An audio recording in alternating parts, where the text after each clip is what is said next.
is Rowena Dooley asking Sol citizens to report for duty.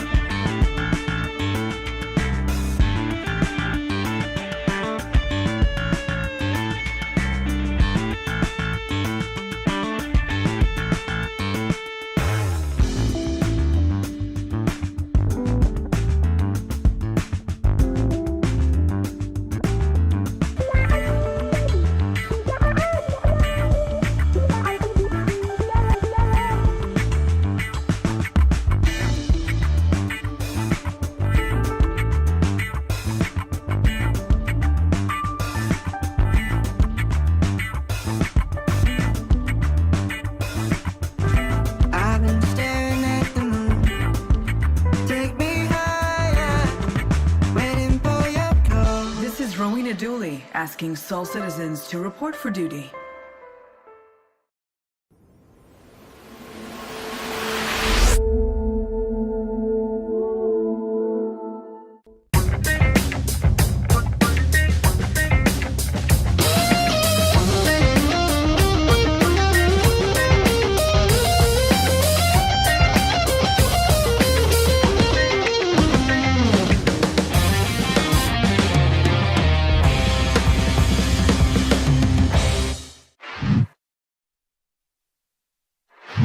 Hey, greetings everybody. Welcome back to Soul Voices. I am GriffinGamingRPG, and today is Saturday, December the 14th? I can't remember what day it is. And I hope you guys are doing well. Hope you had a great week. So much has been going on and so much to talk about and so much to do. And today we are going to be covering this topic of Patch Watched. We're going to be talking about that a little bit. I want to say to everyone who's here, thank you guys so much for being here today on a Saturday. There's a lot of places you could be, but appreciate you joining us, especially if you're kicking off the show with me at the very beginning. Give some shout outs to some folks who I see in the house. We have, let's see, we've got Fastcart, we've got Pops in Space. Fastcart, my apologies a million times over.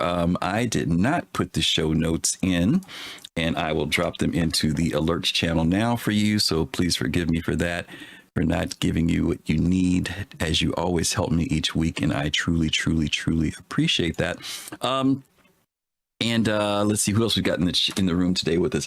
We've got Pops, we got Fastcart, we got New Soul Sound, Citizen Ninja, hoo-yah! Citizen Ninja's here. Serious Fun, what's going off? Magora, thank you for being here as well. Voodoo, Jay Voodoo Chow, my buddy, hanging out over with us at YouTube today. Hola, mi hombre. How's that, my man? What's up going on, buddy? How are you doing? I'm trying to practice on my Spanish. I'm trying to learn Spanish, and it's I need like a really good disciplined tutor to get me to go there, but I've got it. You got it. Okay, thanks, buddy. Let's see. As I mentioned, there's a lot going on, and we're going to be talking about it today. Our topic this week is Patch Watched, and as you guys know, on Thursday, we had our final ISC for the year 2024, where there was a review of the 4.0 patch, and so we're going to be reviewing that today a little bit and talking about it. But before we jump into that, Gauki, what's up? What's up? What's up? Good to see you. Mucho gusto. Hey, I love that, man. Beautiful. Like I said, there's been a lot going on this week, and we're going to jump into it and start our show off right now. Let's get into it. Let's see who's there. Charles. Hey, Charles DCI. Thank you for the resub. As always, 22 months going strong. Thank you for your support. We really, really, really appreciate you. I do, at least. We appreciate you. Thank you, man, for being here. And also your faithful support. We really appreciate that. Let's get into it. Yes, let's get into our first topic. Alrighty then. For those of you who've never been here before, Soul Voices is where I bring topics from Spectrum, Reddit, CIG, I want to say CGI, I'm watching too many movies, CIG, the gaming industry, whatever. This week was the Gaming Awards. Really watched a little bit of it last night, late last night. Didn't get to watch a lot, but got to watch a little of it. And the show just looks really good, really polished, professional. Because I got to see my one of my all-time favorite actors, Harrison Ford, who seemed to be a little he's just being Harrison Barrett's support last night, but it was great to see him on, especially as a good promo, of course, as you guys know, for Indiana Jones and the Great Circle, the new game that's out by Bethesda. But anyway, I digress. Let's talk about what's going on in the Star Citizen community. This particular topic I picked from Spectrum. And this was the title of it. Another backtrack by CIG, by Brewski. Brewski says, I was actually excited about this change because it gave reason not to dump your ship. And for salvagers, it gave us something to actually salvage. Instead, CIG backtracked because of a vocal minority. It means the sell price will have to be nerfed because players will just commit insurance fraud and sell torps. I have no doubt this post will be locked or deleted. Well, the post wasn't locked and it wasn't deleted. So sorry, Brewski, you didn't get your wish.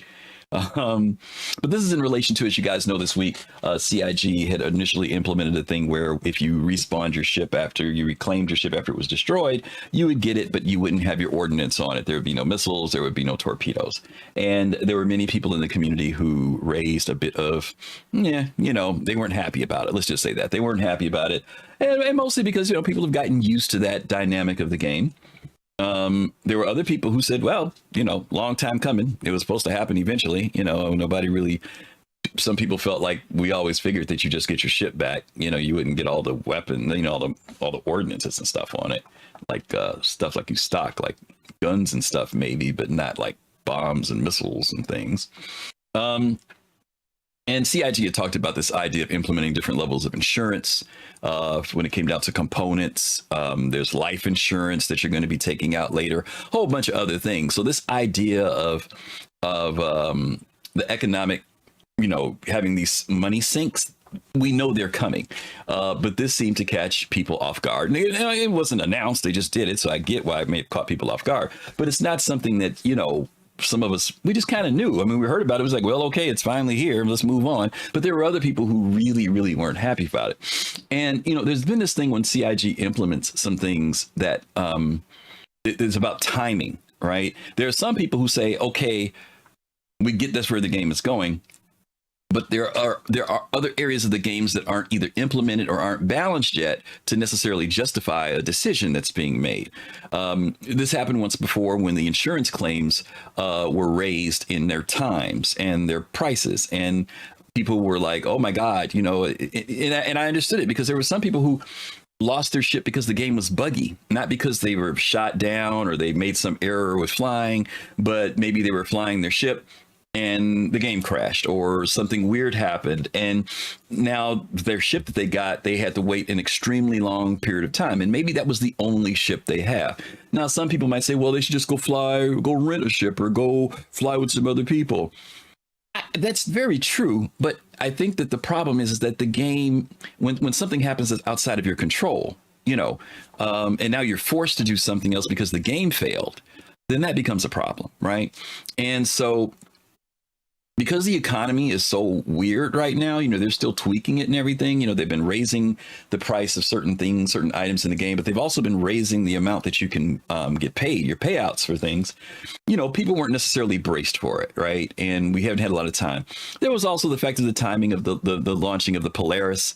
Some people felt that this was all about, the Polaris, and when the Polaris came in the game with these big torps, and it would keep people from, doing all this torp blasting.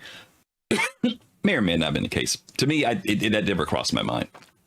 I just figured they've been implementing things as we're moving closer to 4.0 and going into the economy, the economy system. And CIG had talked about that the economy system was going to start getting implemented in Pyro. So to me, it didn't make a difference if you own a Polaris or if you owned a Gladius. They're going to start putting costs and fees, and the amount of money you make is all going to change in order to get that economy going. And we've been asking for the economy. So it's kind of funny that there's part of us that said, yeah, we want an economy. We want a real economy, something that's stable and something that helps us, makes us feel like it's worthwhile in what we're doing. But then at the other side of it, that when sometimes things get implemented, the impact of it is very strong with folks. So anyway, this was the original post, the OP, right, that came up. But one of the comments afterward is the thing I want to kind of throw in here too. And I'm not please don't think I'm taking sides about this because I'm trying to be as objective as possible because I know different people feel differently about this. But this was the other comment that came along with this. This was a follow-up comment. CIG doesn't listen. There's drama. CIG listens. There's drama. Such a dramatic community. And so I thought it was interesting that this person used the word drama and dramatic, and I decided to look up the definition of it. What does it mean if someone is dramatic? It means talking or behaving in a way that makes something seem much worse, more serious, more frightening, etc., than it really is. My question on this one is, do you feel that the community does that? And when I say the community, I'm not necessarily talking about the naysayers. I'm also talking about the people who are maybe on the other side.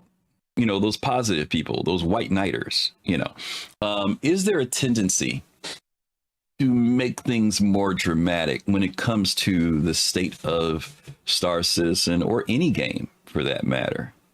Are we a bit hyperbolic about things? What do you guys think? I mean, there's a part of me that does agree with the first part of this thing here, where he says, if CIG doesn't listen, it's an issue. If CIG does listen, it's an issue, right? Well, give me your thoughts. Let's see what you guys have to say about it. We got Togi. Togi's already in the queue. Let's bring Togi in. Let's see what he has to say. Ooh, I got to turn that beeping down. Sorry there, Togi. I had my mic muted. How you doing, buddy? Oh, chilling. Yeah, chilling like a villain. Yeah, with my lasagna. Oh, you're eating good. Shoot. You're eating better than I did. You're eating better than I did. I had Taco Bell. You're eating real food. Hey, I like Taco Bell. Yeah, I know, but lasagna sounds better right about now. At least to me, it sounds better. Lasagna. Don't get well, that's true. But you know what? If there's one that I will eat, it is the Stouffer's lasagna. That's the only lasagna I'll get that I can actually okay, it's not that bad. So, okay. Anyway, buddy, what's your thoughts? What you got? What you got? This is the thing about people being dramatic, is that you never think someone that agrees with you is being dramatic. Yeah, that's a good point. It's always the people on the other side of the fence that are just being too dramatic. It's true. That's true. And then the people on that side are the white knights, and this was a bad change. Because it was too soon and it didn't have the proper thought put into it. If CIG had said, hey, when you reclaim your ship, you only get back the torps you had on the ship, I don't think anybody would have cared. It'd be like, okay, cool, I used those torps, so I'm not getting them back. But no, you reclaimed your ship. You lost all of your missiles and all of your torps that were on that ship. Even if you didn't use them. Let me ask you a question. Does this, and I'm glad you're the first person in because this is like a continuation of a conversation that you and I have been having for a while about CIG's communication, right? The times when things just kind of get dropped in. And, I've talked about this before that maybe people who weren't around back in the day when something like this happens, they don't know that the game is leaning toward these directions. But there's also the fact that even if that was the case, some of the information is ancient, right?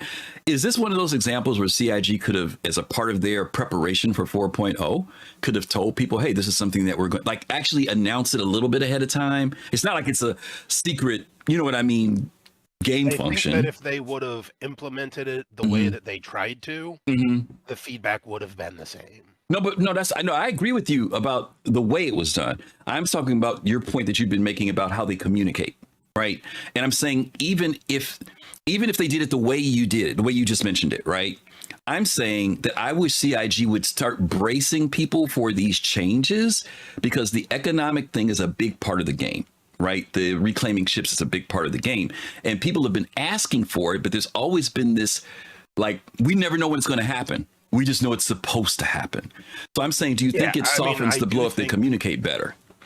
Yeah, I do think that, if when they have these changes, they should dedicate a patch to it so that we can get ISC after ISC after ISC about each section of the game that's getting changed to fit into an economy. That's probably the way that they're gonna have to do it, or people are going to freak out. Yeah.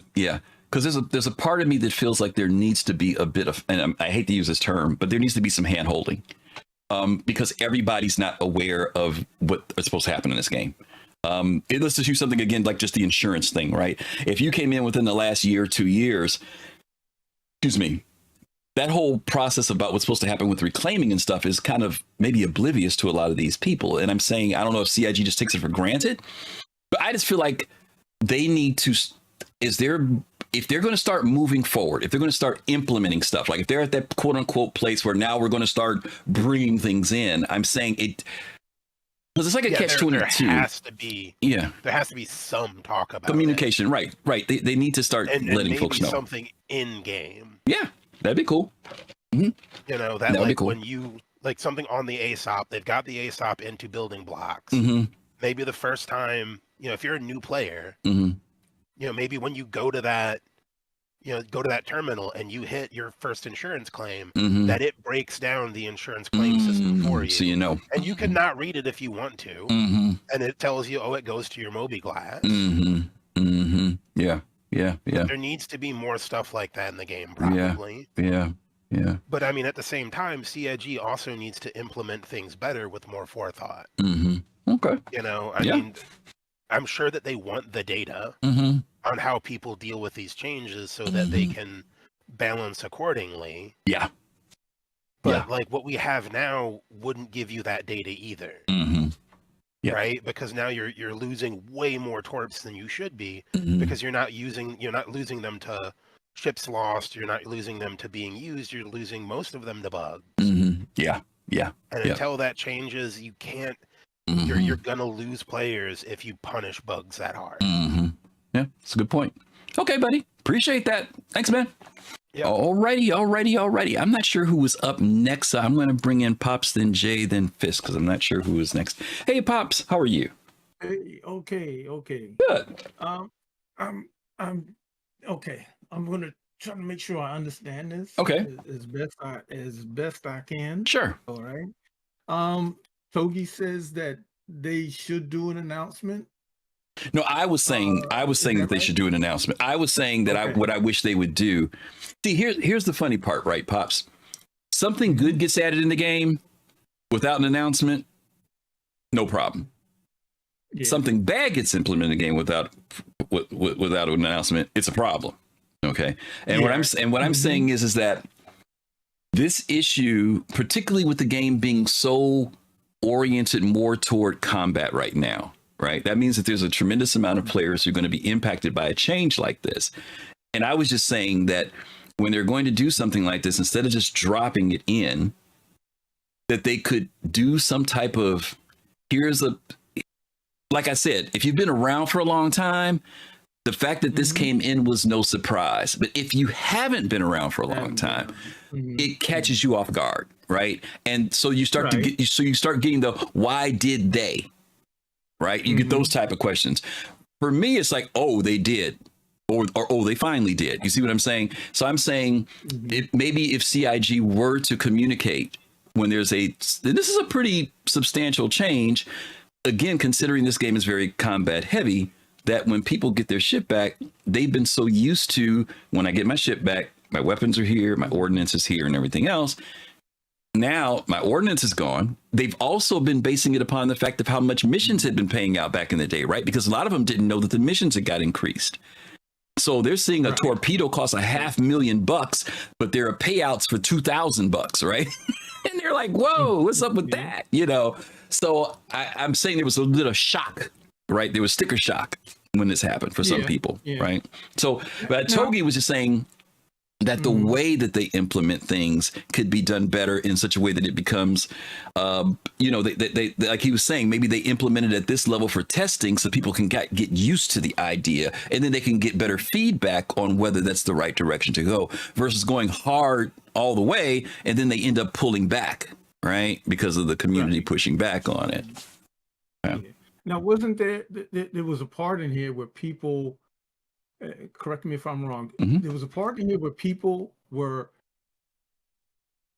let's say, using their torps or whatever in battle, mm-hmm. and then they would get back, reclaim their ship, mm-hmm. or taking the torps, and they said something about selling. Yeah, what he was saying is what people will do, right, is now because torps are high, they're high, high value, right? People will just this person is saying is that now all they'll do is just reclaim their ship, like and then they'll sell the torps to somebody else. That's another way of looking at it. Yeah. I don't think that that's what's going to happen. But he's talking about it's going to be insurance fraud. Instead, CIG backtracked because of vocal minority. It means the sale price will have to be nerfed because players will just commit insurance fraud and sell the torps. So, so let's say you've got a Polaris and I've got a Polaris, right? And see, right now it doesn't make a difference because if they reclaim it, you get your torps back. It's not a big deal. But let's just say you've got your ship and now you ran all the torpedoes. You're out of them. You're out. You with me? Now I'll sell you my torpedoes. Okay, because I'm not using my Polaris. I can sell you my torpedoes, and make a profit off of it, So he's saying that the price is going to get nerfed. I don't think that's going to be the issue, to be honest with you. Again, we're still playing with monopoly money. So those numbers that are out there right now are still phony numbers. They're going to get adjusted again, So that's the difficulty when people think about when a change happens, that change is permanent. Now, don't get me wrong. Sometimes CIG does make a permanent change moving in a direction. But a lot of times it's just something that they're doing for right then for whatever they balance or testing or analytics or whatever. And it changes again later on, Right.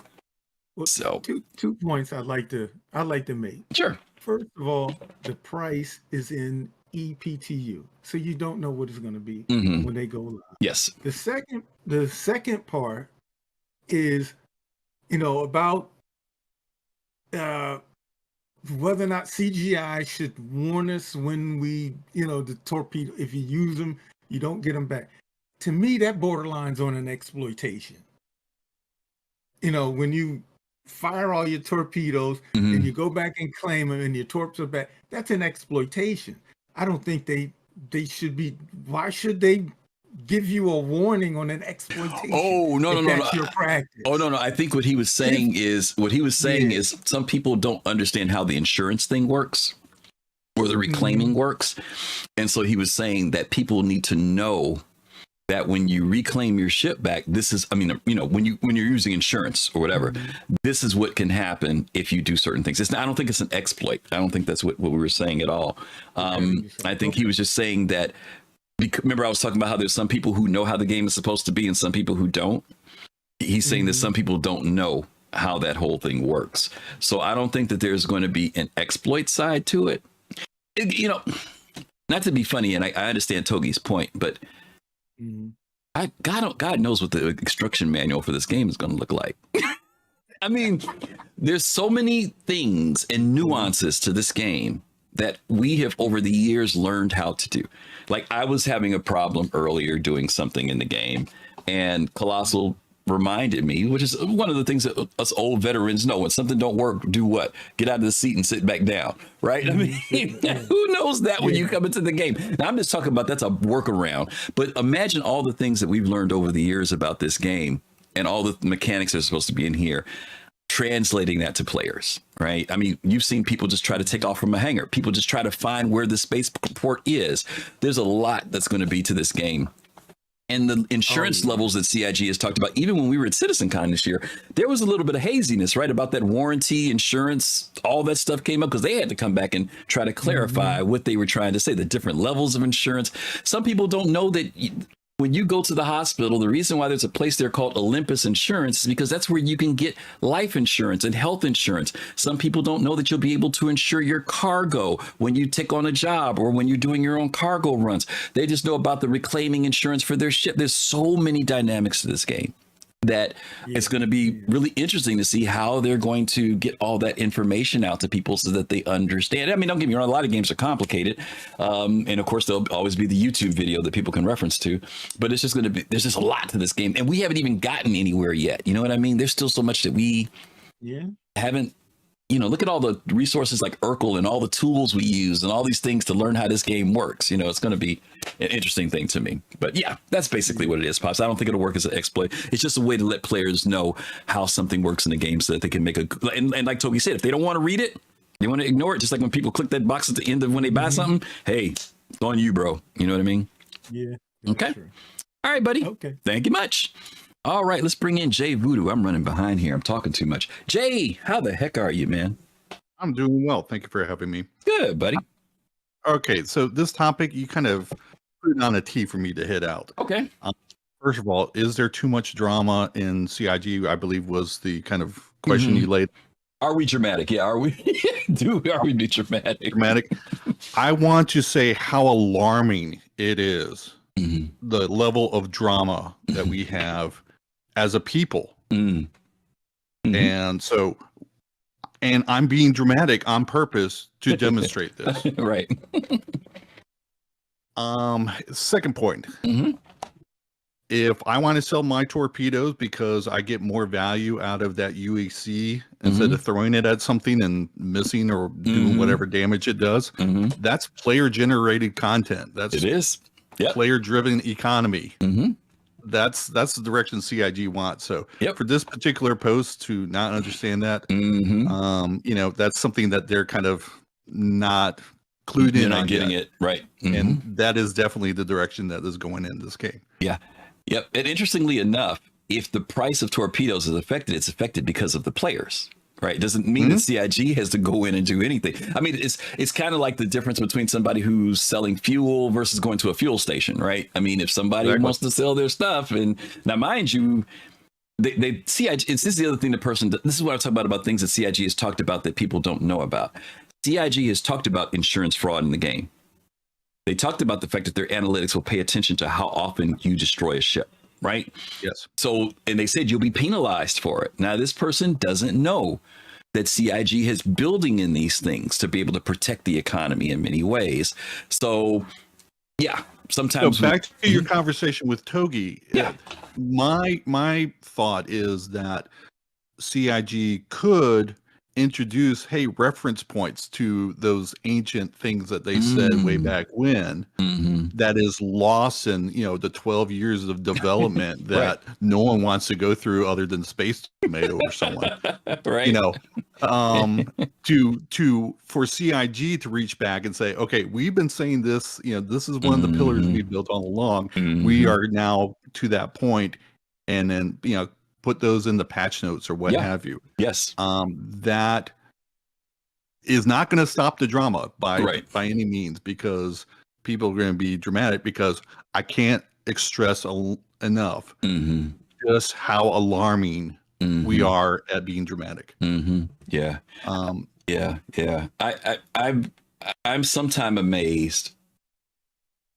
As an old guy, and watching the evolution of gaming over the years, it is amazing to me how gaming has become a very prominent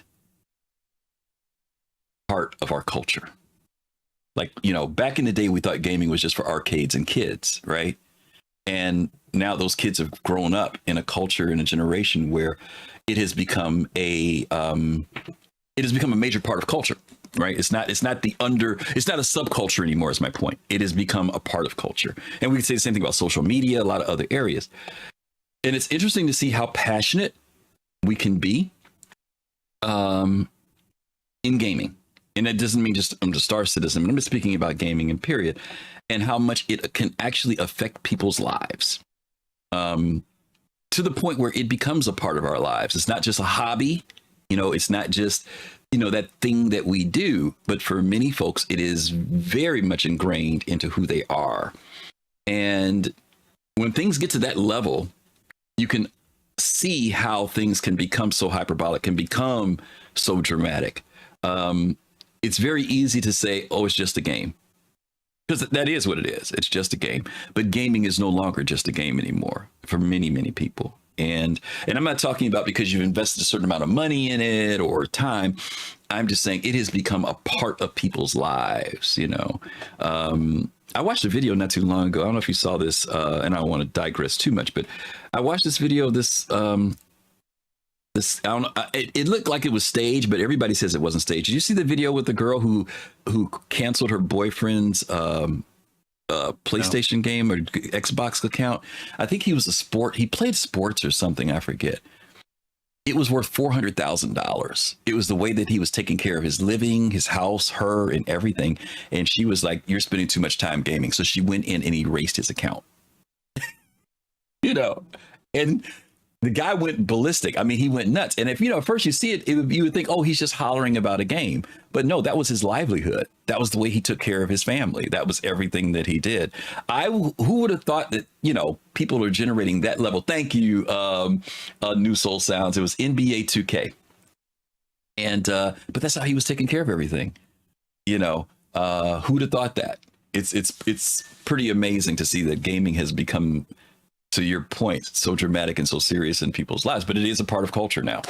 It really is. So one of the things that I heard that really kind of rung true with me as a lifetime gamer and, a geek and someone who's kind of like on the outside or the edges of society because we're so sports, generated in the Western culture. And they were saying during the 23 D&D scandal and Hasbro stuff that, once business found out that they can make money off of gaming, it fundamentally changed gaming. Yeah. Because they started getting involved and they're starting doing those business forward approaches. Yeah. And it's not what we as gamers appreciate. Yeah. Another point with, and I've said this before and we've discussed this, that there is a false sense of entitlement, I believe, with people who have pledged in this game because, more than likely they've pledged way too much. Whatever the dollar value is more than they play in other games. And so therefore they feel that they are owed certain things by CIG because of that extra investment that they put in. And that's just a false premise. Yeah. CIG is going to do whatever CIG is going to do. And, like my earlier point, it'd be nice if they could reach back and say, okay, this is what we've been telling you this game is going to be about. So, you pledged your money. Yeah. Not knowing this, that's kind of on you. It's not them saying that, but that being the kind of, that's the reality of it. But it's it is a tough thing, which is why I think your point about them highlighting, I don't want to say like they're checking off the boxes as they go along, because sometimes these decisions making people wonder where the decision comes from. But maybe Chris Roberts said it in 2014, or maybe, some developer said it in 2017. And, we kind of hold on to stuff that CIG says, like Bible, right? Like it's scripture for those of us who've watched stuff. But for the people who don't know, and a change comes up, maybe they've been playing a game for a year and it's been a certain way. And even though they know it's early access, and, I still deal with this issue of alpha because I could be wrong when I say this. If I'm wrong, guys, please forgive me. But I think most gamers don't really know what alpha means. I think they're used to early access without a problem. I think they're used to beta without a problem. But alpha is, for me, at this level of alpha, I'd heard of alpha before, but I'd never played like an alpha game before, not like, busted and broken. So, the expectation as consumers when people come in, because the normal routine is when I pay for something, I get something back, right? It's satisfaction, performance. I'm talking when it comes to games, stability, reliability. And this is the unicorn in that, where you put some money in, but it's not guaranteed that those other things are going to come back. Now, it's expected because that's the way the world has worked almost in every other scenario. But this scenario is a unique one. And even if we hear it, our brains and our DNA is still trained to what the normal standard is, right? So we get this weird animal and it kind of rubs us a certain kind of way, But I was just looking at someone in chat just a few minutes ago said they put in a tremendous amount of money into the game, but for them, it's still just a game. So different people have their different perspectives. It's just interesting to your point that things can be dramatic, in this type of game. But anyway, and one last thing, sure. Back to what Togi was saying as far as suggesting these kind of tooltips or what have you for different actions. I love that idea. Just like other new games that you have this advisor that is there if you want it, you can turn it light, heavy, or what have you. I think that would be valuable. I think it would be too. I do too. Good stuff. All right, Jay. Thank you. Good to hear you, brother. All right. I think Fist to Face was next. Let's bring in Fist. Hey, buddy. Hey, how you doing, Griff? I'm doing good. I have to agree with the communication part. Okay. CIG is I probably have to say from my experience in a bad position of communication. Okay. Because number one is that they're battling bad press from content creators, as well as when they do put out something, it becomes antiquated, locked in an archive. They may revisit it, you know what I mean, and then it gets locked in an archive. So it's a damned if you do, damned if you don't kind of a situation for them. And a reason why, and I'll take my own experience with Star Citizen coming into the game, because to be very brief, I thought the game was very heavily pay to win until someone as a content creator explained the game, and that was not CIG who explained it. That was Digital Foundries who explained the game, and as to why they needed, so much money because of the tech that they were trying to build upon, and what these ships actually do. Once Digital Foundry explained to me, well, hey, a Javelin cost you $2,000 at the time. But that does not mean that you can go around just obliterating anybody that you want to, because you have to have, people manning these stations. Yeah, because the gaming industry, because the gaming industry before, to your point, always psychologically said the more you pay, the more powerful, the better. Right. That's always been the default. So it's easy to automatically think that if somebody shows you something for $100, somebody shows you something for $500, there's the automatic assumption that the $500 is better. Right, just right off the bat. Right, exactly. So I mean, and that's how our brains work. You know what I'm saying? Yeah. Oh yeah. Absolutely. Because I've come from, like I said, Blade and Soul, played the Black Desert, played a lot of those games where I've seen folks dump money into something to get their gear the first week of the game so they can run the game. You know what I mean? Absolutely. But to the point of the communication with CIG is that I think the tooltip is a great point. Okay. They need to definitely invest in that. That would help. Invest time and effort into doing so. Okay. Again, they need to look at possibly doing like they did the earlier years where they had more shows dedicated coming out, when they had 10 for the Chairman. You guys were talking about those type of shows. I know they do ISC, they do SCL, but they probably need to do shorts. Shorts. You know what? People will watch YouTube shorts more than they do long videos. So put out a short. Yeah. That would be cool. They used to do the little shorts just to announce what was coming up on ISC, but shorts on features would be kind of cool. Features coming to Star Citizen. Yeah. That's all you got to do is put out shorts. Cool idea. Quick little shorts, on YouTube. That's cool. There you go. All right, bro. Appreciate you. Thank you much. All right. I'm not sure who was next. I saw Kai. Let me bring Kai in next. Hey, Kai. What's up, brother? How you doing? I'm good. How are you? I'm all right. Good. All right. Good. Probably going to be an unpopular opinion, but here it is. Okay. Does CIG need to communicate better? Nope. Okay. Drama. It is what it is. Here's the deal. CIG cannot communicate better.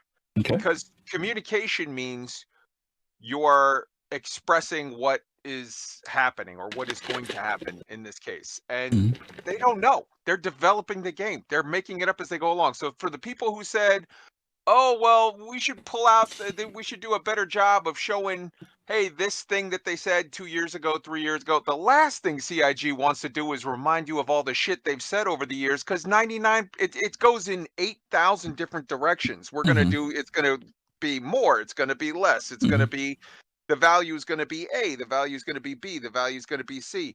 All these things are changing constantly. This is what you're in for. If you're cool with it, enjoy the ride. If you're not cool with it, do what I did and take a break from Star Citizen, go play other shit and just be happy, bro. Just be happy.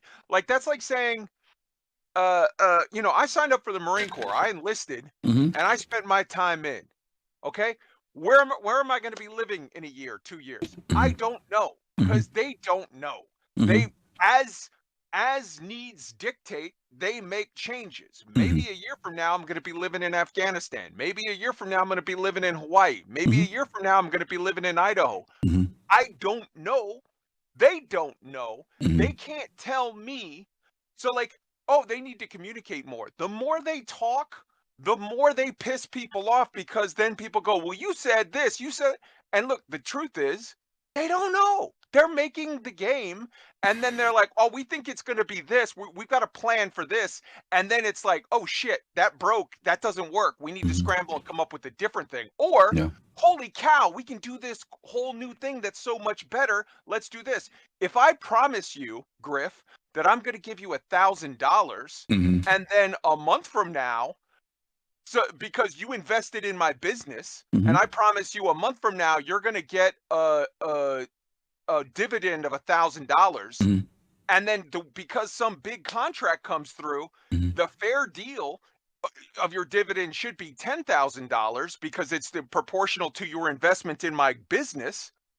Well, why would I give you 1,000 and say, well, it's what I told you I was going to give you? No, give me the 10. It's what's better. They need to be able to, for right or wrong, and I get it that it pisses people off because they made all kinds of promises that they haven't followed through with, where it's like, shit, time-wise, we were going to get the game by this year, and then we were going to get the, but maybe you're okay with it because, oh, well, we're going to get more stuff than we were going to get before. Maybe you're not okay with it. Okay, walk away. Go play something else. Have fun. If you're cool with the ride, cool. If you're not, don't join the Marine Corps if you absolutely want freedom to do what the hell you want to do and live where you want to live, because that's not what you signed up for. It is what it is, bro. I agree partially. The part, the thing that I agree with is that they shouldn't communicate more. I think what I said earlier is that they need to communicate better. And what I mean by that is, and to your point, because this is a point that I meant to raise earlier, so I'm glad you said it, because things change so much and because the sand shifts so much, they have to be very careful about what they say, because like you said, that there's that part of the folks that literally treat everything like scripture, right? And if it doesn't happen, they're very quick to make sure the CIG knows, well, you said, or this is what you promised, or whatever the case may be. I think what I was referencing had more to do with CIG stated that in 4.0, the economy team is going to start implementing their stuff. But that was all they said. And so I think that if they had said one of the first steps that they were going to do now is begin making adjustments to ammunitions and missiles. That's all I'm saying they needed to say. It would have given a psychological heads up that something in the game fairly important was about to have some type of change, right? Because I agree with you. They got to be really careful, because if they say something specific and it changes, it's going to be hell to pay and then regret that they did say something. I'm just more into the aspect of when it comes to the things that they said long time ago that are now finally becoming a reality that many people have no idea about because they're so used to the way the game is played for the last 2, 3, 4 years, that if they were to say, hey, we're finally at the point now where we're going to implement such and such, then people kind of know that it didn't just, because a lot of people thought this just came out, they pulled it out of their butt. You know what I'm saying? That they just, it's going to change the prices arbitrarily.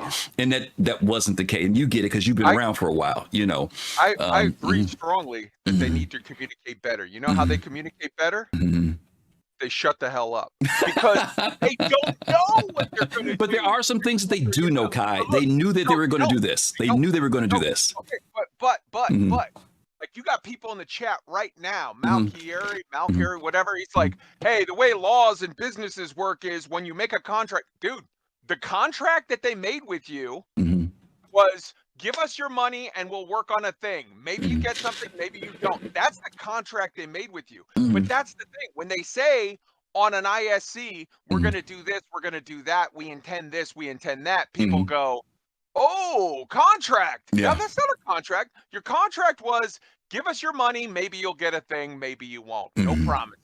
Ultimately.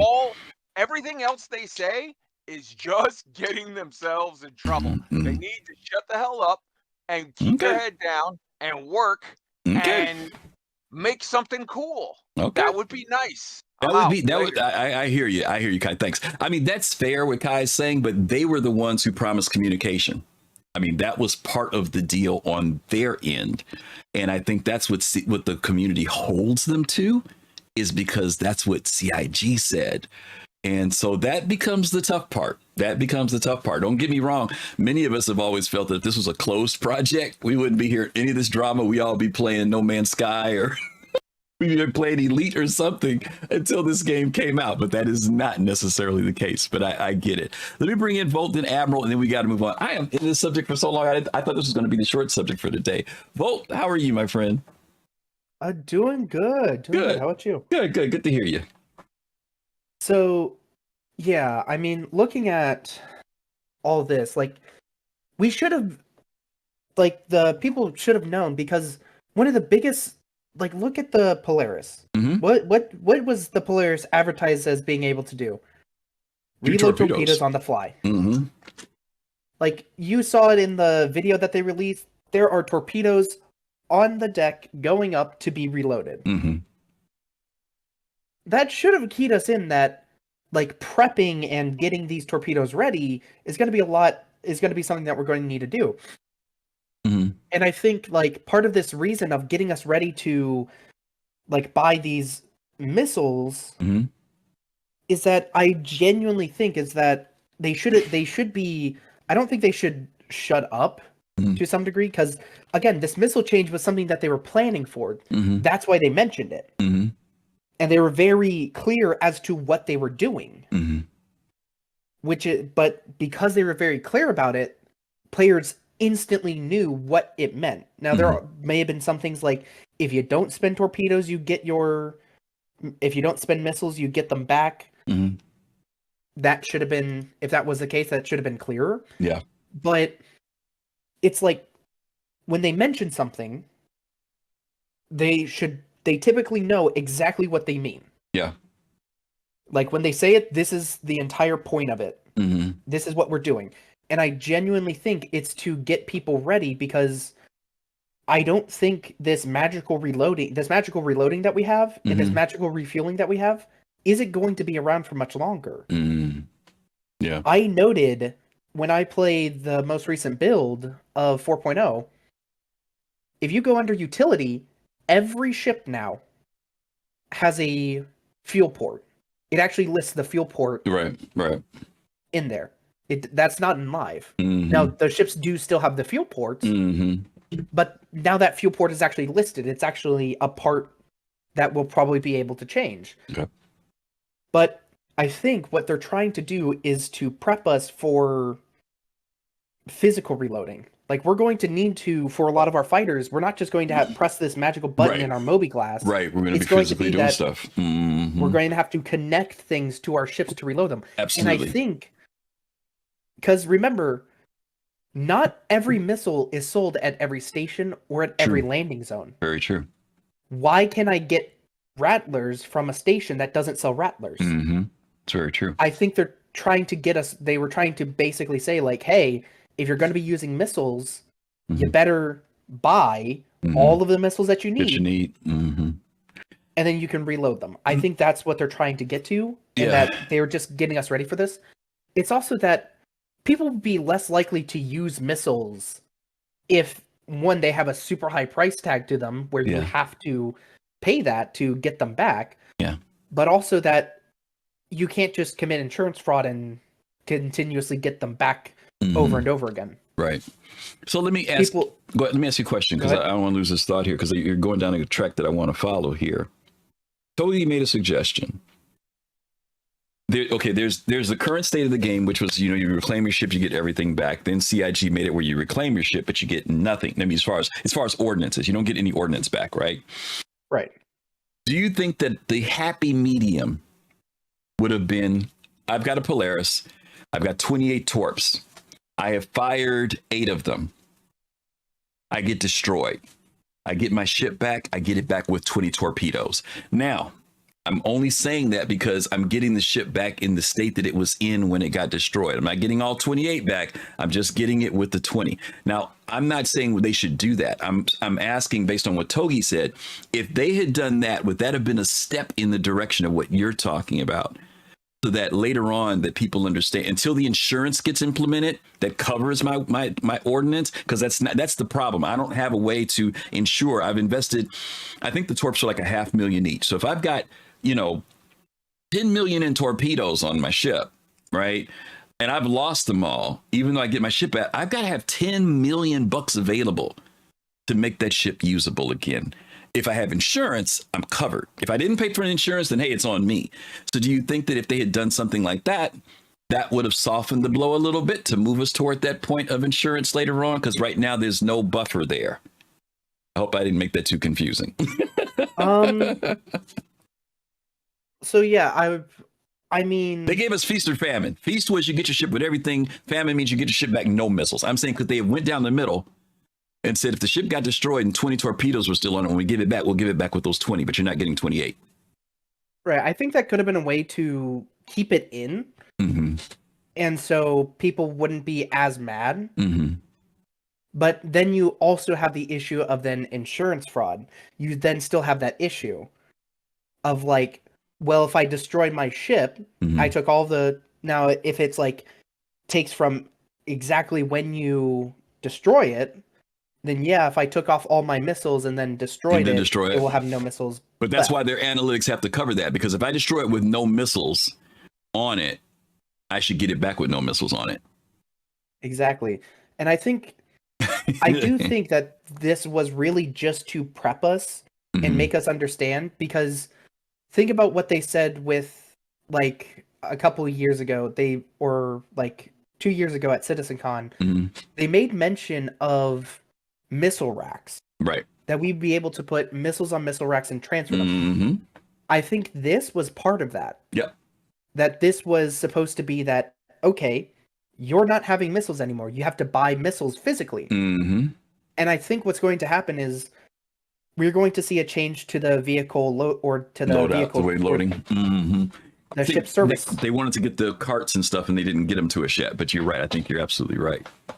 Yeah, it wasn't anything about like the Polaris coming out, and so they nerfed it. And it's like, no, the Polaris is still just as good. It's like the Polaris, you still need a lot of people to run it. But now people don't have to really think very hard. Like I saw this video by Dead Leader, and his entire premise was why less is more. It's like taking this away gives us more consideration, like taking away our ability to run everything fully powered, change the game so much. Even with master modes, how many times have you actually encountered a situation where you're unable to defend yourself due to master modes? Like how many times has that actually happened? He made that point, is that you feel vulnerable. And that's the whole point, is that we were made to feel vulnerable so that we're more considerate about how we engage. Okay. So it's like, if I have to pay for every single torp to come back, and I can't just claim my ship and get all my torps back, well, now I'm starting to consider different when should I consideration. use my Polaris. Yeah, and to your point, let me say that to your point, there are plenty of people who actually didn't have a problem with the change, right? Yeah. Because there were some people who were like, oh, okay, well, now I got to really be thinking about what I do when I take my ship out, right? And then there were other people who really did like flip because they were just not either aware, or they just been used to the way the game is, or they just been missile spamming and not thinking about it, I think you're absolutely right to a certain degree that the game is supposed to be designed to challenge us, because we think of that ship being, of course, the most outstanding thing about the Polaris for most people are the 28 torpedoes, right? That's what they see it as, the mainstay for the ship. And there were people who basically felt that the ship was worthless now. I actually saw people say the ship is now worthless, right? Again, are we being dramatic? Are we being dramatic when it comes to decisions like this? I don't know. It's an interesting premise. Yeah, and I mean, when it comes to that, it's like, yes, the the Polaris main thing is its torpedoes. It's like the Idris M with its railgun. Yeah. Like, but the thing is, even with the railgun, you're going to be spending so much to get that thing up and running. Or maintenance, or if it gets destroyed, then what? Yeah, it's like, it's this whole thing of like, you're taking one aspect of the ship. The Polaris overall is a still really good ship, even if this change was to be implemented. It's just making you consider now, when do I run my Polaris? Do I risk my Polaris getting destroyed? It's like this whole thing of like, yes, you spend a lot of money, like the Javelin. Somebody mentioned it's like the Javelin shouldn't be this insta-kill thing. It has size 12 torbs. Yeah. That's going to eliminate pretty much everything. But again, those size 12 torbs are probably going to be like 12 million a pop. Yeah. Which means you're considering very heavily when you use those size 12s. That's true. All right, Bo, I got to move forward because I'm already 1 hour on the first subject, but thanks for dropping in. Okay, I'm going to get Admiral in here now real quick. Thanks, buddy. All right, let me get Admiral Kusanagi in. We're going to take a commercial. We're still on our first question. Hey, Admiral, how the heck are you? Hey, Griff, how's it going? I'm good. Okay, yeah, I was jumping around. I was jotting things on digital paper. Okay. I got many screens open up on my computer right now. Okay. So I'm sorry to people here, but there's so many videos over the years that they missed or disregarded what was said years ago. And that's pretty true. CIG says something like back in 2015 and 2018, and they think, well, I guess they didn't say anything about it since, so it must be BS. Years ago, CR said ammo, weapons, and ships would be commensurate to real-world prices. Now, so what does an AR-15 cost compared to an F-15, to an F-22, and an Aegis destroyer? And the same is for Star Citizen, and everything is physicalized. So weapons and stuff should cost. So like if a grenade in game costs this, a torpedo is not going to cost $500 more than a grenade. Right. So, and someone said this is pay to win, but it's not pay to win. It's pay to save time to buy it, and that's it. It doesn't mean I can fly it or use it. Now, there's especially alone. You've got fuel costs, which costs a fortune to even take that thing around a moon, right? That's true. You've got ammo you have to pay for of all different types. Right. You have NPC crew costs, and that's a daily expense based on the skill level, which is then multiplied by how many you have. So if you've got 3, NPC crews that have medium, and they're your gunners because because you're so poor you can't afford the advanced guys, well, you're still paying for them. Are you paying for a cook? Or are you doing that crap yourself? And then you've got maintenance costs for all your ship components, whether that be weapons or whether that they talked about having to clean weapons and our personal weapons. Why is that not why is that not known about ships? Like if I have a size 5 or size 7 gun, like I might have to take that apart or use my Moby gun to like make sure it's repaired or make sure or to fix it up. So that's potentially out there. So if you don't read what CIG is saying about a ship when they release something and you open up the PDF and say, okay, what is this? I'm sorry if it turns into that ship years after you bought it. Yeah. Really. Yeah. The Redeemer was sold with size 2 and size 3 guns max. So it seems you got a pretty good deal even at size 4, doesn't it? Now, I think with armor, the Redeemer and the Corsair may have recent changes reverted back to the 5s, and maybe the pilot gets a stupid thing on the bottom again. But that's a different thing. Yeah. But torpedoes in this regard, returning this ship is arch, and that's why I didn't buy it. Yeah. And I was like, I'd rather have like something else, and it turned into the Perseus. The Perseus was like, hey, I can pay for bullets, I could pay for giant cannons. I can't pay for these giant torpedoes. Now we look at you bought a military ship that uses military components, and guess what? That's not like taking a cruise ship around the Mediterranean and having your champagne glass. Hey, watch it. I hear some hate toward Origin going on there. Watch it. I know, I'm just teasing. But like Tomahawk cruise missiles, right? They range between let's see, 1.4 and 2.4 million dollars per pop. Yeah. And earlier this year, the U.S. launched 80 of them, and one attack at the Houthis. Right, so they launched a gajillion. Like it's like okay, bam, and all you saw was like the cash register drawer just drop. Right. Let me go back to something. Don't lose your thought. Wait, don't lose your thought. I just want to reinforce something you said earlier. In case you guys don't know, this did come up several times. Admiral's correct.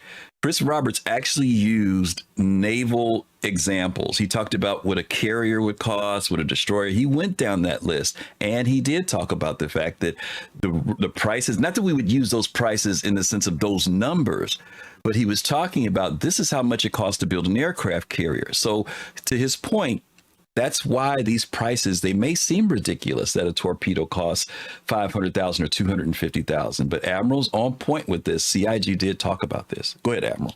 Now, I'll just say, so I'll finish up my real world stuff here. Mark 48 Mod 7 torpedoes for the U.S. military cost what the hell is it? It costs like $5.4 million a pop, right? That's one torpedo. This is a thing that's supposed to like one shot a ship. Right, and mind you, it goes like, where does it go? Like 55 kilometers. Like I don't know how far away your goddamn radar signature is, but I wish my torpedoes in any ship in Star Citizen went like greater than like 2 kilometers, because these things go for like twice the distance, 3 times the distance to Boston that I'm away from. So that's what I'm just saying is like these things are going to cost money, and right now we're like complaining to like $250,000, you know, and that's in Stanton. You get to like, you go out there and there's no place to get them easily, and somebody has to manufacture these things because you don't manufacture the specific thing for your ship. And someone could be charging you $2 million a pop for these torpedoes. And the whole thing about this guy's friend of like, oh, I'm gonna just claim my ship or use my friendship. Okay, well, say you have a Polaris and I have a Polaris. Hey, Griff, I need to get some more torpedoes. Can I get your torpedoes? And I pay you the money for it, right? But now you've got no torpedoes in your ship. What the hell are you supposed to do now? Right, exactly. Right, now you have to go out, maybe you might have to even pay more money to replace the torpedoes that you gave me, that you sold me earlier, like 6 months earlier. Yeah. So there's this whole dynamic, and then, I'm just going to claim a ship. I'm like, that's because it like, a ship can come back in like hours, but like a ship that size is not like in a parking lot in the back lot of Microtech. It is. That thing is, if it's not manufactured, if it has to be manufactured, you got to wait for that thing to be manufactured.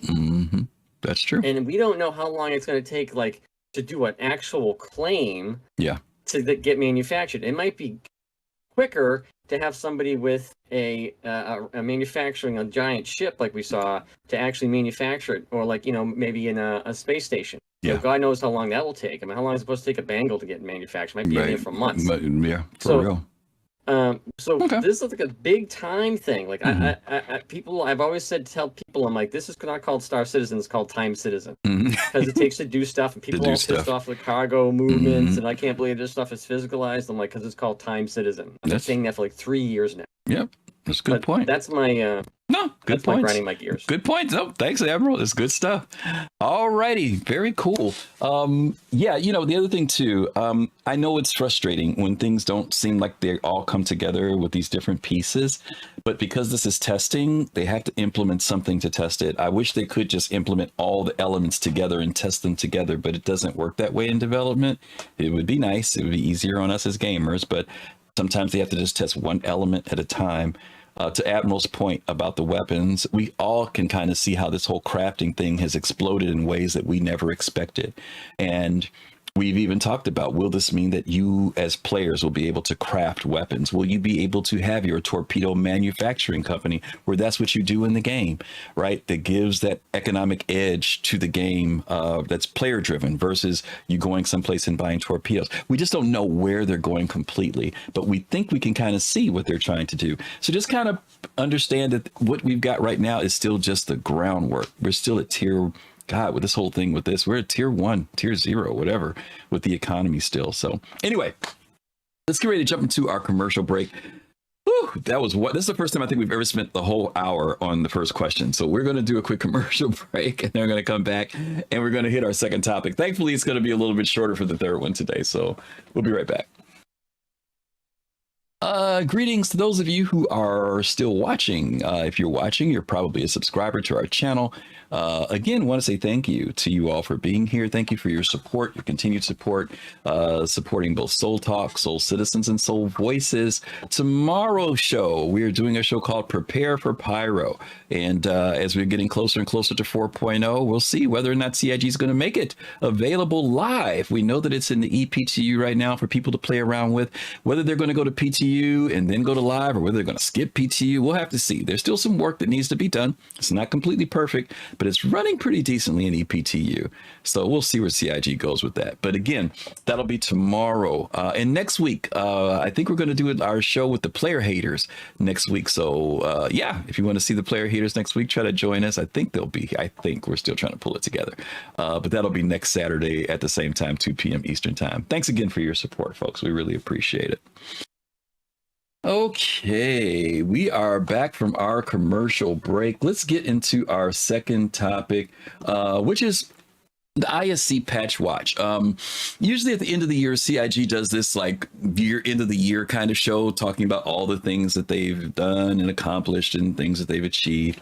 And their struggles too sometimes. They've even talked about that. But this year they did a little bit differently. They did this thing called Patch Watch, and it's basically what's been implemented what they're trying to implement in 4.0 to get that out this year. Some folks think it'll come out. Some people, it's in ePTU right now. It's open to everybody. If you haven't had a chance to get in there, if you want to test it out, that's fine. It's still got some issues. It's not perfect. Whether CIG is going to go from ePTU to PTU and leave it there, whether they'll go from ePTU to live and leave it there, I don't know. We'll see what happens. I think it will leave ePTU. I'm just not sure where it's going to go after that, since everybody's playing it. Today is the 14th. Usually they top things off around the 20th. So that puts us around another 6 days from now, when most of the staff will get ready to go on their break for the end of the year. There are often people at CIG who continue to work during the off season if there are issues going on. We've seen that happen in the past, but we'll see where they go. So let's watch this video real quick, and then if you guys want to talk about any highlights, anything that comes up in this video, we'll do that. So here we go. It's December, and teams and studios around the world are working diligently to release Alpha 4.0 into all players' hands before the end of this year. And on this last ISC of 2024, we're going to take some time to revisit many of the aspects that we hope will make this patch the biggest in Star Citizen yet. So let's jump on in with Patch Report 4.0. Oh, and remember, this is just a quick summary. If you're looking for an in-depth nitty-gritty of each feature, check out all those dedicated episodes we just did. You'll learn more from the developers than you ever will from me. So let's do it.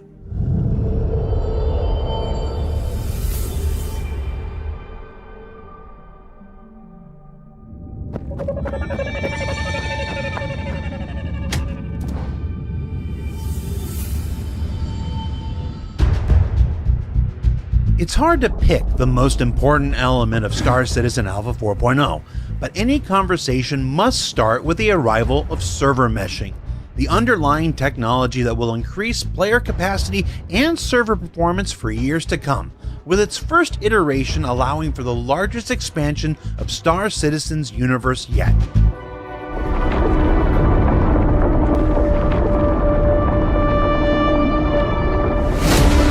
And you'll get to that expansion through our first jump point, connecting the Stanton system we've known and watched evolve since 2015 with the nascent Pyro system, as players and spacecraft alike traverse back and forth between two different star systems.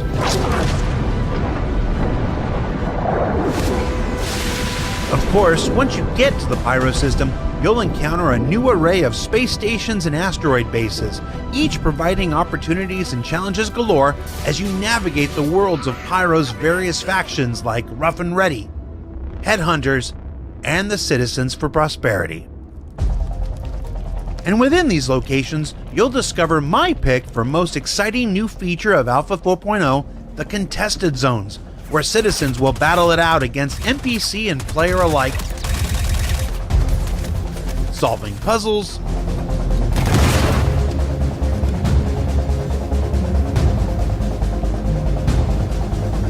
holding positions, and moving from zone to zone for a whole host of interesting and unique rewards that will continue to grow in subsequent patches.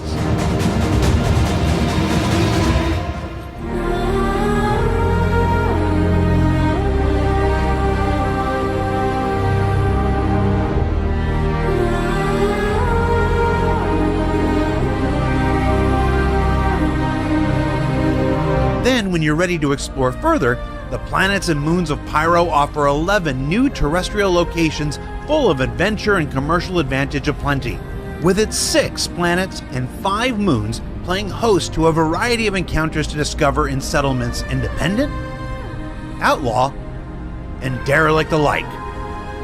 Junkyards where new mission types can be found, and even farms for those looking for a more peaceful life. And within and around those points of interest, you might encounter one of Star Citizen's growing library of creatures, with the addition of multiple quasi-grazer variants, the not quite domesticated Copion in service of their captors, and even the small and diminutive Alaprat.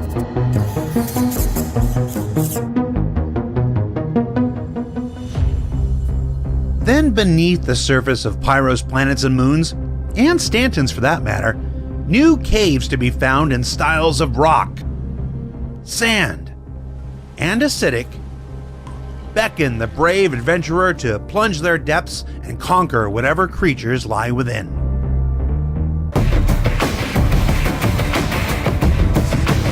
And throughout it all, 4.0 also includes the next major step forward in our ongoing economy overhaul and mission system refactors, with continuing adjustments to vehicle components, consumable weapons like missiles and torpedoes, fuel prices, mission rewards, and much more. And in FOIP news, those improvements demonstrated at this year's CitizenCon also arrive in the upcoming Alpha 4.0, including head rotation tracking, camera stabilization, a greater range of motion for big mouths, and overall refinements to the tracking algorithm itself.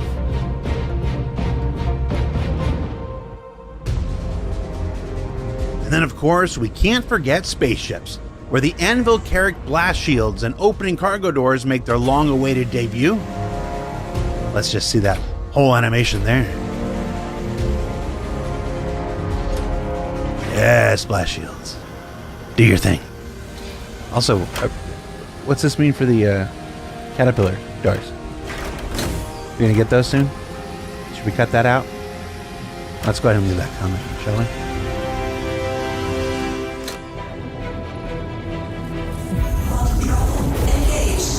Quantum travel gets its next evolution with new variations to acceleration rates, fuel consumption, and maximum speeds based on each quantum drive's grade and class. And of course, we have to mention the legendary Space Wolf itself, the Mirai Guardian, makes its presence known and looks to reckon with anyone that called it the Fat Fury in the past. We're just going to sit quiet and look at the Guardian fly around for a bit. Ooh. I've seen the previews on the trailer. I don't have anything to do with it, but it looks really cool. It's going to be a good trailer when it comes.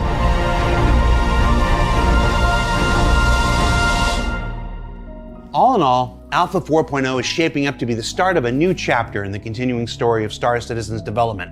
And while this will be the last time that we see each other before the new year, keep your eyes on the robertspaceindustries.com website and social accounts for more details about its upcoming release. And from everyone here at Inside Star Citizen, thanks so much for letting us share the people and process of game development with you. Enjoy your holidays, spam John Crew with jalopy for me, and we'll see you all here next year.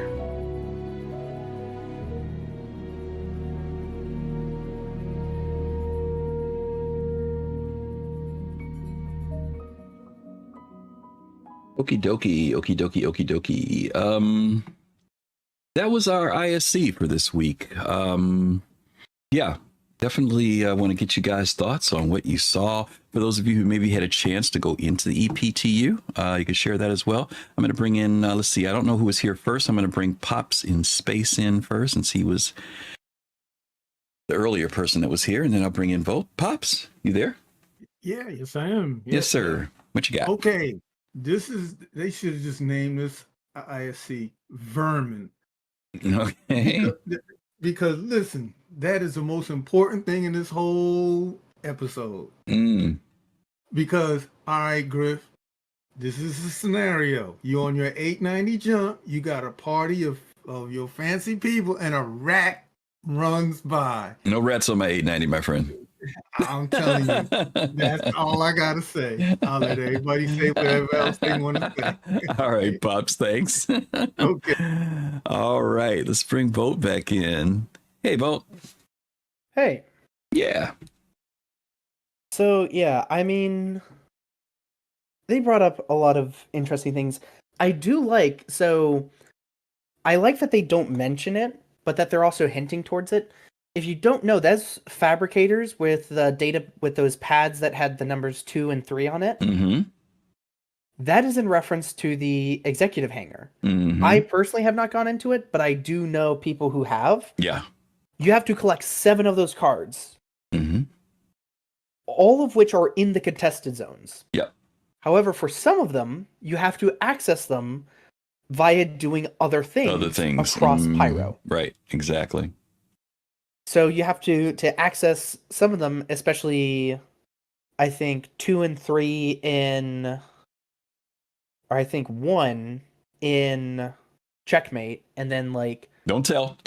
Let folks figure it out. Yeah. But you're right. You have to do some things outside of the contested zones in order to finish the goal. Yes, absolutely. Yeah.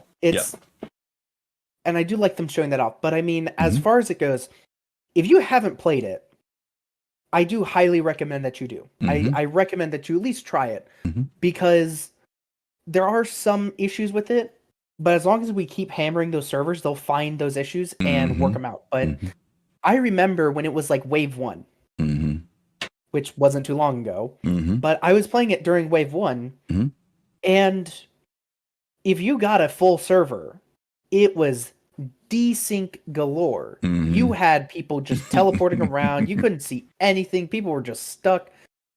It was really hard to tell where people were. Yeah. And then little by little, the desync started to go away. And then they changed the networking. They did a lot of networking work. And now we have servers where you can run like 120 people on a single server. That's 500 total across the entire shard. And you get about just slightly worse of an experience, or about actually just the same of an experience as you do in live now. Which is insane. The minute you start going to that 100 or even below 100 player count, like even 50, the server FPS is like at 20 and it stays there. It's insane how well and how much optimization they have done. And I mean, the locations themselves are really cool. Like, and I do like with their economy change, you can't buy optics, barrel attachments, and underbarrel for weapons in Pyro. You have to loot those, which makes their value so much higher in Pyro.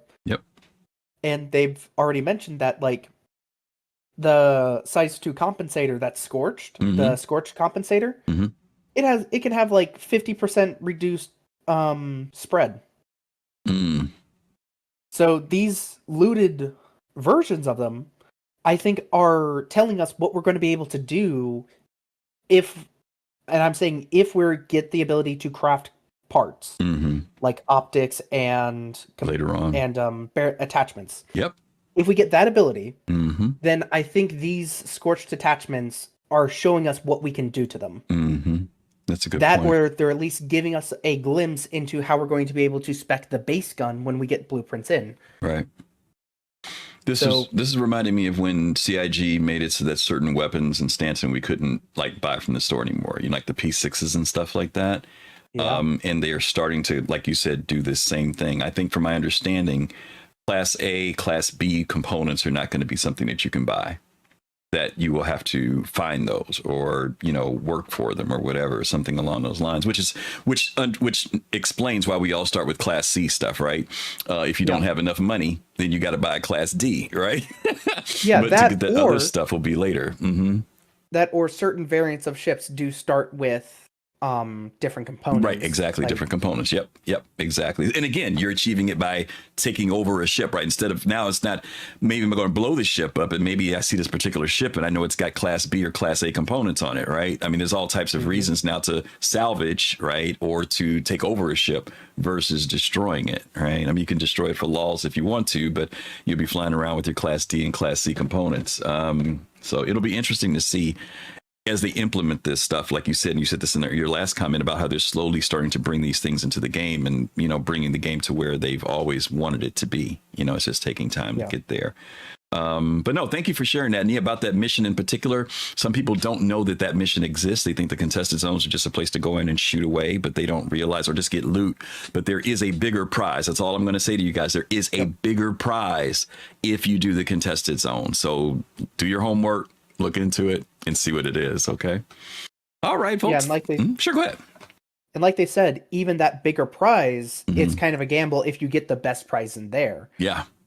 Yep. Like you might not get the one that everybody wants. Right. But they will also be expanding that pool as well. So as we get more and more ships, hopefully we get more and more of that special variant. Yeah. With possibly better components and other things. Absolutely. But yeah. All right, buddy. Thanks a lot. Alrighty. Okay, we are actually back on our schedule now. But if anyone, again, don't forget, you can click on the link that pops up from time to time. I think the link pops up if you want to come in and share your thoughts about what we've been talking about with 4.0. But if there isn't anybody else, I am going to go ahead and jump into our third topic, because we've only got 3 topics for today. And I need to wrap up a little sooner than usual. So, but I was really, I was, just so you guys will know, tomorrow's show for Soul Citizens, our show, I'll talk about this at the end again, but it's called Prepared for Pyro. And we're going to be talking about even though we did a show on, this whole thing of this update, we really want to kind of, talk about our experiences now, because a lot of us have had an opportunity to go in and try things in Pyro. I have not done a mission at all. I have just flown around and looked at stuff. That's all I've done. I got blown up once. That was it. But my biggest thing has just been looking around. And there's still so much I haven't seen in Pyro. There's just a lot there. There are places I haven't visited. There's a lot there. So I'm trying to spend this weekend preparing for tomorrow's show. But you guys can tune in tomorrow for our show if you guys want to see what we're going to be saying about our experiences with Pyro so far. And this whole 4.0 thing too. Let me hit this last topic, since we don't have anybody else in chat. And I want to talk about this topic here called real loss. And this is just my opinion. This is my opinion piece for the day, y'all, about real loss. And this week there were 2 sad announcements, basically. They were sad announcements that came out today. The first one was in relation to, some of you already know this, Jake Acapella. Jake is put out a post yesterday on Blue Sky saying that he will be ending his time working at CIG. This is going to be his last week. And if for those of you who have never met Jake, is Jake Acapella, Jake Bradley. Jake is a wonderful person. Some of you remember that some of you know that Jake was a backer before he started working at CIG. Jake was a part of Relay SC, one of our partner content creators that we talk about each week. But he was also a part of the original INN, the Intergalactic News Network, Interstellar News Network. I can't remember what INN stands for. Maybe Fastcart can put it in. One of the early reporters on that show. He's been around for a very, very long time. Jake's been just a well-known person in the community, and of course, becoming one of the community managers. Jake has visited many cities around the world over the past few years. In fact, I think Jake stated that their anniversary was a couple weeks ago. I think 4 years working with CIG. And so Jake put out a post yesterday saying that Jake was going to be wrapping up their time at CIG and going to be taking a little break, taking care of self-care as well. So we just want to wish Jake the very best. For those of you who have met Jake, whether it was at a Bar Citizen or at a Citizen Con, he's a very warm person. Imperial, thank you, Fast Cart, Imperial News Network. Very sweet person. And so we just want to wish Jake the very, very, very, very, very best with the future, where they're going to go, what they're going to do, but a part of our community as always. So Jake, love you. Take care of yourself. Thank you for all you've done for the Star Citizen community. I think that having someone who was a backer to step into that role of a community manager, kind of having their foot in the world of what it's like to be a backer, but also kind of knowing the behind the scenes, brought a bit of balance. I know a lot of people loved what Jake did. Some people gave Jake grief when it came to the roadmap and the progress tracker, but Jake had to do what Jake had to do to try to do the best they could to bring information to us. And so, just want to wish you the very best, my friend. That's definitely want to do that. Again, talking about loss, losing just another familiar face. This is a really interesting thing with Star Citizen and its community as well. Many of you know that Disco has talked about that he has made a deliberate effort to bring developers on to SCL and ISC, not just to talk about the game, but to also humanize them. That these are real people who have real lives, who are working at a company that is aspiring to do something great. And I think because of that, there is a feeling of relationship that we build, that we feel like we know these people. We know their business face, right? I remember when Paul Jones left the company. I remember last year when Todd Pappy, around this same time, left the company. I remember when Sarah McLaughlin left the company. These are people who came on the screen, talked to us each week, gave us information, reassured us of what the directions were that we were going, or sometimes confused us. But these were people that we got to know. And they became real people, not just employees of CIG, but it's kind of funny. It's like that little starstruck thing. If you've ever gone to a Bar Citizen or a Citizen Con, when you meet them in person, there's something that clicks like, hey, this is really so-and-so. And, you go up to and speak to them and you kind of feel a little funny, because it's like, I've been looking at you for hundreds of hours on TV and now you're standing in front of me. These are real people. And we do feel a certain kind of way when we lose them. I want to say that because one of the benefits that we have of being a part of this community is being able to see behind the curtain a little bit more than other companies. And I'm somewhat amazed that when people come and go with this company, particularly the more high profile people, the ones that we know their names and we've seen them, the immediate response is something must be wrong. That the company must be failing, or something bad must have happened. And I'm not saying that those couldn't be possibilities, but it's just amazing to me that's the very first reaction.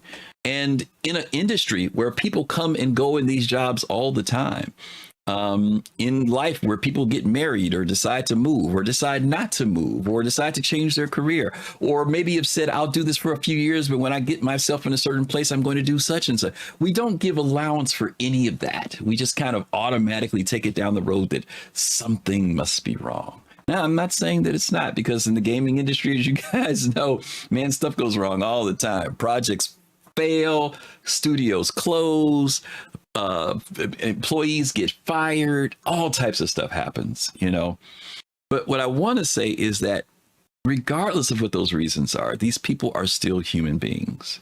They're still people who have real lives, real families, real concerns, real emotions. And, my thing is to be supportive of them.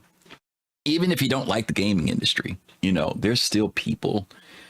That brings on the second aspect of this conversation of our loss.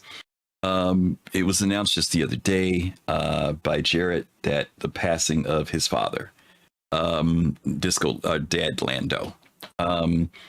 And, you know, he didn't want any big things going out onto his Twitter about it or anything like that. But he was just letting the community know, because his dad was very well known in the community, especially for us old timers. Some of us who've been around a long time, we remember Jared having him on and talking to him and interviewing him. And it was, many of us thought it was so cool. You know, how cool is it that when your dad is also playing a game with you? But can you imagine how cool it is when your dad is also supporting you in your job, right? And the picture that you see on the screen right now was last year when we were at CitizenCon. And Dad Lando came by our table. He came by the Soul Citizens table and hung out with us for about a good 20 minutes, 25 minutes, about 20 minutes. And he came over and he gave us some challenge coins that he had. In fact, I still have mine. It is one of his Dad Lando challenge coins. And I remember talking to Disco, and I said, your dad gave us a challenge coin. I said, I don't even have one of those. You know, it was kind of an interesting thing. But he was a very warm-hearted person. And my understanding is that he also has a what do you call it? An org. Which I completely forgot about. So Admiral Kusanagi mentioned it the other day. And so he will be missed. He will be missed. So, you know, we want to be supportive of their family, let them know that our hearts and minds are with them. And once again, another aspect of loss. You know, and my point is that loss can happen in many ways. It could be the people who leave the company, you know, who no longer work there. Then there are the people that, you know, we've been gaming with, that we know for a long time, these familiar faces that have almost become personalities in our own community that are backers, you know, people like Dad Lando. But I also want to remind us of the fact that there are thousands of people, literally a 1,000 people at least. There are hundreds of people in CIG and thousands of people in our community that we don't know. Faces that are out there who have come and gone. And unfortunately, some of them have gone because time has passed, if nothing else. And I don't mean they've moved on to another game. I mean, they've moved on, if you know what I mean, right? People whose lives are no longer with us, who've been supportive of this project. You know, I just want to kind of encourage, as we get toward the end of the year, that we think about that. And we think about people being real people, you know, amidst this game, amidst the being dramatic. And I'm not trying to be dramatic, but I'm trying to be very real, that we remember that each person here is a real person, regardless to how they feel. You know, give room for people to be people. We only have so much time together. And, you know, I come to Star Citizen wanting to escape the madness and the craziness that's out there. You know, I want to come into a community and be around people who feel a certain kind of way, who are looking for a certain kind of thing, and enjoy where we are. I don't want to bring all the bad attitudes and feelings from outside into this space too. And it's difficult. It is difficult. People can be difficult. People can be difficult. All right. But I just want us all to take that into consideration, that we all treat each other better and do better by each other. Okay. Okay. That's in the Griff sermon for this week. Let's talk about what we've got coming up. As you guys know, this is PodSat Saturday, where we come together with other partners in the Star Citizen community, in particular the Captain's Table. Paul Shelley, Saturdays, he will be on in he's on right now, but his show will be starting in approximately 23 minutes for the Captain's Table. I'm not sure who his guests are today. I didn't get a chance to look at the schedule, but you guys can join him in just about 23 minutes. And later on this evening, we'll also be having, thank you, Cubone, for the subscription. We appreciate that. Thank you so much. And then later on this evening at 9 p.m. Eastern time, we have Relay SC. These are the OGs of Star Citizen. They'll be on tonight, probably floating around in the game. Everybody knows, again, that 4.0 is open to everyone in the EPTU. So they'll probably be out there checking out things. If you have time, check them out, look at them, see what they're doing. Those guys are great. Got to see them at CitizenCon again this year. I hadn't seen them since 2016, so it was like 8 years since I actually been in person with them, and I got to hang out and talk with them, which was really, really, really cool. Let's see. I got to see who else. Fast Card, do me a favor if you can. Maybe you've done it already. Have you done it already? Okay, never mind. You did. Let's talk about tomorrow. I talked about this earlier. Tomorrow's show is a show entitled Prepare for Pyro. Even though we've done shows on Pyro before and 4.0, tomorrow we're going to be kind of giving you our, now that we've been playing in Pyro a little bit more, way more than we did back in the Pyro playtest days. We're going to be talking to you a little bit more about the things that we like, things that need to be worked on, you know, our experiences. That'll be tomorrow, kind of a laid back show as we get ready to cruise into this thing with 4.0, and I'm sure you guys will have some things to share with us as well. So that'll be tomorrow, again, at 7 p.m. Eastern time. So hopefully you guys will be able to join us for that. We would really, really, really appreciate that. Let's see. I know Fast Cart. I don't know why Paul's show never comes up on the raid list when I try to look for it. I always have to put it in manually for some reason. Okay, but we're getting ready to set up our raid for our good friend Paul Shelley at the Astro Pub at the Captain's Table. So if you guys, when you get over there, give some love to him, follow. Paul's a great person. I'm sure he's going to have some great conversations today, since we know 4.0 is out for everybody to play in as well. Thank you to everybody who came in and joined us. Oh, Admiral Kusanagi's here. Let me try to get him over here real quick, see what he's got to say. Admiral, are you there? Oh, hey, sir. Hey, didn't see you. Yeah, I just, I mean, everyone, I went from downstairs to up here watching from YouTube and Twitch, and I'm like, you're already signing off. I was like, oh my God. I think the community is pretty shocked that we're losing, he's just like walking away. But I mean, again, the community's kind of vocal. We get the silent minority type of thing going on. So I think that, I don't know if that's part of it or not. And I did want to talk about Disco Lando's dad. I was actually part of his org early on. And so he was a really nice guy. And, you get to talk to him in Discord and stuff like that. And he was just really down to earth. And then I decided to just make my own org. And then so I ended up pulling out of that. But it was just, I feel for, the people within his organization still, and any other affiliates and people who knew him, because he was like, a fan of the game too. And he would ask